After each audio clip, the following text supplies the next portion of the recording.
If you don't vote, then you don't have a say in that compromise, in what's going to happen.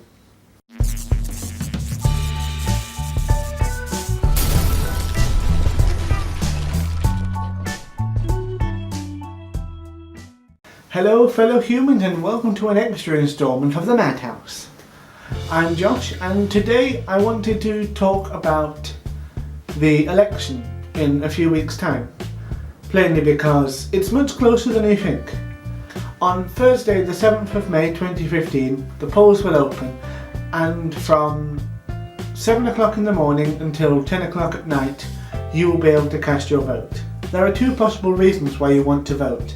A, because you want to have a say on how the country is going to be run, or B, to protest. This video is about how and why. The how is very simple, so I'll come to that later. The why is not. You may find politics boring, and to be honest, at times it really can be, and not just when you're watching the parliamentary debates, because those can go on for hours and you really don't find any sense at all. But I'm here to tell you that politics is important, and that while you may not think you do actually care about politics. Take this one. Do you believe that people of all genders should be equal? Even if your answer is no to this question, which I hope it isn't, that's something political. Do you have kids? Do you think that the school should have more funding? That's politics. Even now, I'm talking to you through a camera which I bought and paid tax on. You're watching it through a device that you bought and paid tax on. And you're watching this video through the internet. And there are always talks about how the internet should be regulated, whether there's too much information and if data should be protected or given to certain agencies. If you think that you have to protect the environment because of pollution, it's all political. Politics is about relationships between people. Whenever two people come together, there's always politics, compromise. And that's why you should do it. If you don't vote, then you don't have a say in that compromise, in what's going to happen. If you don't have a say in it, can you really complain about it when it happens? Because you've not made any attempt to make what you want happen, or to stop what you don't want from happening. It is the single most powerful way you can get your voice heard in modern British society. Yes, there are referenda, and you can always protest for something, but it is the introduction of a new government based upon what you believe in that causes changes. It's simple, really. Now, as for the how, first you register to vote. You'll go onto the website. I'll post a link in the description with some instructions on how to do it below. Essentially, it'll take about 5 minutes of your time, and all you need is your national insurance number. So once you've registered to vote, your local authority, be it council or whatever, will send you a polling card. This is one of my two polling cards because I'm registered to vote at university and at home, but I can only vote in one place, and I'm probably going to vote here at university. So this is what it is. It will tell you the times that the polling stations are open, which is 7 AM to 10 PM, and that should be across the entire country. It will give you the address and the postcode of the place, so that if you need to, you can type in on Google Maps how to get there. It's very helpful. I should point out that if you are lucky enough to be voting from Scotland, that you won't have a polling station but an appointed polling place. But the information will still be on your polling card, as with everyone else. Now for all of the how-tos of voting.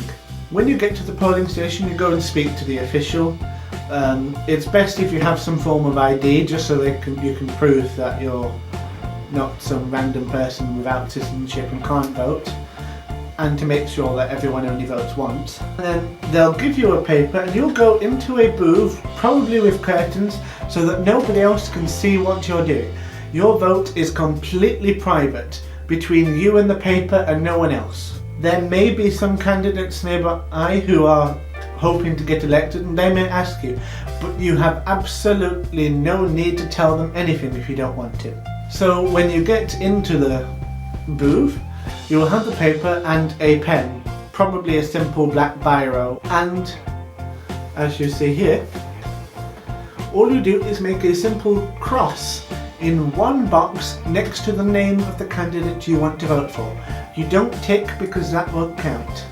Or you can make a protest vote by spoiling your ballot paper.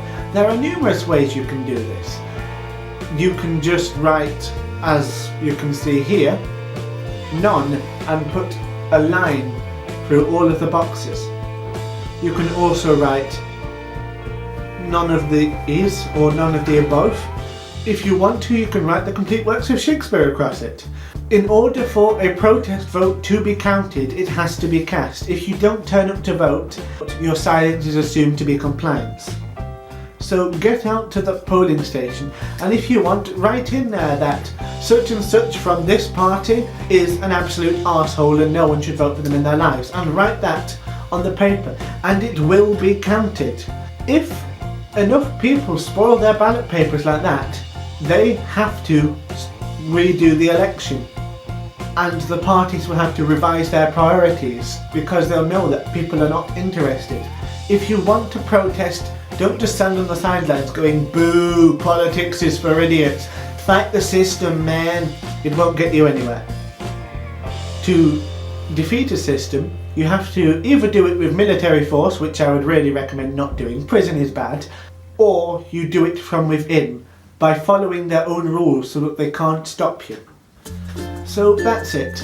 I'm going to post the instructions for this in the description box as well, and I hope you get out there and vote. Make your voice heard. I hope to see you again on Friday for another instalment of the Madhouse. Bye!